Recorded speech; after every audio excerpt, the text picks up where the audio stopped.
नमस्कार दोस्तों। संत शिरोमणि गोस्वामी तुलसीदास जी प्रभु नाम की महिमा और सत्संग की महिमा का व्याख्यान करते हुए कहते हैं, जीवन तो मिला था भगवान के भजन सुमिरन करने लिए, लेकिन मनुष्य भौतिक वस्तुओं का दास बनकर माया की प्राप्ति के लिए दिन रात इधर उधर भटकने लगा है और इस तरह मनुष्यों का जो कीमती समय था वो नष्ट हो गया। जिस देव दुर्लभ जीवन को पाने के लिए देवी देवता किन्नर गंधर्व भी तरसते रहते हैं, उस मानव जीवन को पाकर भी व्यर्थ में गवा देता है। देवता लोगों के पास तो भोगों की कमी नहीं है, लेकिन फिर भी देवता लोग मनुष्य शरीर पाकर ही भक्ति का पूर्ण आनंद और श्री गुरु महाराज जी की सेवा एवं संतों की कृपा से सत्संग का सानिध्य प्राप्त करना चाहते हैं। संतों के संग से मिलने वाला आनंद तो बैकुंठ में भी दुर्लभ है। महात्मा कबीर जी कहते हैं, राम बुलावा भेजिया दिया कबीरा रोई, जो सुख साधु संग में सो बैकुंठ ना होई। अशांति एवं परेशानी तब शुरू हो जाती है जब मनुष्यों को जीवन में सत्संग नहीं मिलता। मनुष्यों का जीवन आगे बढ़ता चला जा रहा है, लेकिन मनुष्य इस बारे में नहीं सोचता कि जीवन को कैसा जीना चाहिए। मनुष्यों ने धन कमा लिया, मकान बना लिया, शादी घर परिवार एवं बच्चे सब हो गए, यहाँ तक कि गाड़ी भी खरीद ली।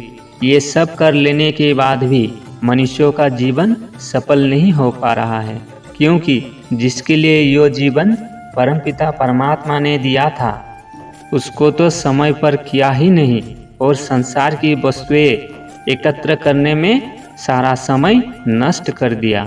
संत शिरोमणि गोस्वामी तुलसीदास जी श्री रामचरितमानस में दर्शाते हैं कि तात स्वर्ग अपवर्ग सुख धरियो तुला एक अंग, तुलना ताहि सकल मिली जो सुख लब सत्संग। हे तात, स्वर्ग और मोक्ष के सब सुखों को तराजू के एक पलड़े में रखा जाए, तब भी वो सब मिलकर भी दूसरे पलड़े पर रखे हुए सत्संग के बराबर नहीं हो सकता। जो क्षण मात्र के सत्संग से मिलता है, सत्संग की बहुत बड़ी महिमा है। सत्संग तो वो दर्पण है जो मनुष्यों के चरित्रों को दिखाता है और साथ साथ चरित्रों को सुधारता भी है।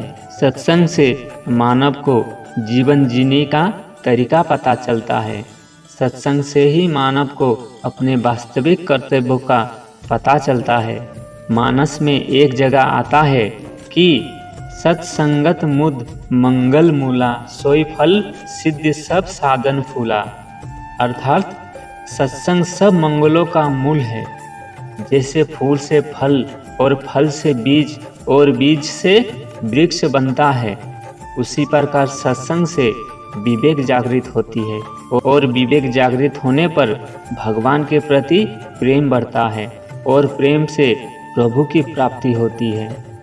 सत्संग से मानव के करोड़ों करोड़ों जन्मों के पाप नष्ट हो जाते हैं। सत्संग से ही भक्ति मजबूत होती है।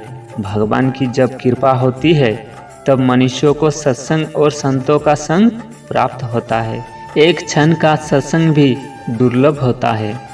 एक क्षण के सत्संग मात्र से मानव के समस्त विकार नष्ट हो जाते हैं। एक घड़ी आधी ते पुनि आध, तुलसी संगत साथ की कटे कोटि अपराध।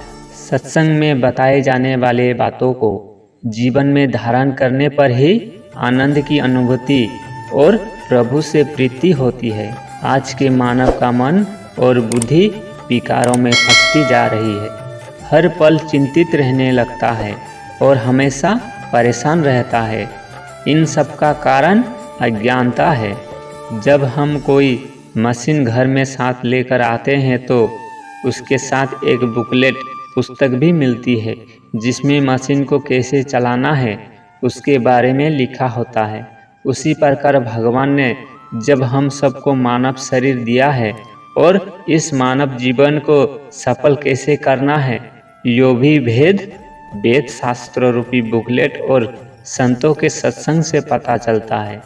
इसलिए जीवन में सत्संग को अलग नहीं करना चाहिए, क्योंकि जब सत्संग जीवन में नहीं रहेगा तो संसार के प्रति आकर्षण बढ़ेगा तथा संसार के प्रति मोह मनुष्यों के जीवन को विनाश की तरफ ले जाता है। सत्संग की ज्ञान अग्नि में मानव के सारे विकार नष्ट हो जाते हैं। आनंद कहीं बाहर नहीं है, वो तो भीतर ही है। लेकिन मानव ने मन के चारों तरफ संसार की मोह की चादर लपेट रखी है, इसलिए वो आनंद ढक जाता है और महसूस नहीं होता। गुरु दरबार की सेवा व सत्संग से ही मन की मलिनता दूर होगी। जय श्री कृष्ण, जय श्री हरि।